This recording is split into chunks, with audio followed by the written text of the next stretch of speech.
พี่น้อยมื้อนี้ก็ถือว่าได้อาหารติบอาหารที่เรียกว่าอาหารหลักของแขวงอัตตปือพี่น้อยก็หลายผู้หลายคนน่าจะฮู้พี่น้อยอาหารหลักของแขวงอัตตปือนี่ก็เป็นอาหารใดประเภทใดทางส้มไอ้แม่นแต่ว่าเนาะหลายคนน่าจะฮู้เนาะคือว่าพี่น้องทางแขวงอัตตปือน่าจะฮู้พี่น้อยทางลาวใต้ทางส้มไอ้อาหารประจำแขวงก็คือว่าตะโนดอัตตปือทางส้มไอ้มื้อนี้เฮาได้อาหารบ้านๆหรือว่าอาหารสดๆบ้านนอกตกหน้าหรือว่าอาหารหลักของแขวงอัตตปือทำสมนี่สาวลาวเพิ่นกำลังสิได้ตักขึ้นมาเลย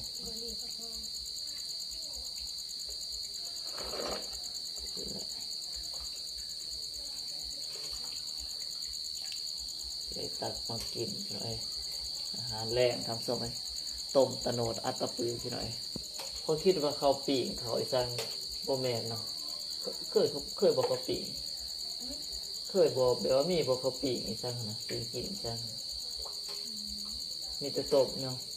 แม่นบอกมีแต่ต้มอย่างเดียวพี่น้อยตะโนดอัตตปือทำส้มเลยก็ถือว่า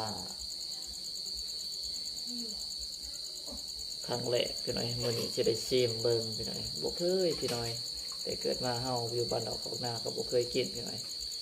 มีแต่เขาเจ้าว่าแซ่บตะโนดทำส้มเลยจีนตะโนดน่าจะเป็นว่าจีนเน่าอะไรพี่น้อยเขาเอิ้นว่าจีนตะโนดชาวลาวเพิ่นว่าได้ตากแดดให้ป้าไว้ได้คืนหนึ่งมื้อหนึ่งคืนหนึ่งแล้วก็กินได้ทานส้มไหม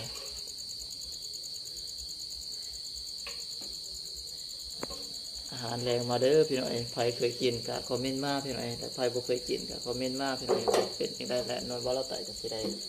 มาบอกพี่น้อยมาบ่เราไต่ก็ตื่นเต้นพี่น้อยบ่เคยกินจักเทื่อได้ทำส้มจะสิลองชิมมื้อนี้ครั้งแรกในชีวิตเลยสาวลาวพากิน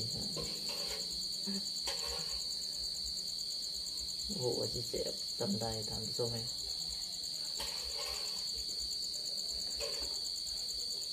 ก็ตามเบิ่งหูพางสีสันนี่ความหอมก็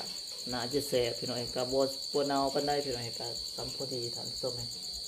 ก็คือแซ่บสดดีพี่น้อยมาชิมน้ำเบิ่งสิก่อนเป็นจะได้ลองเช็คไหมงัวบ่เช็ดบ่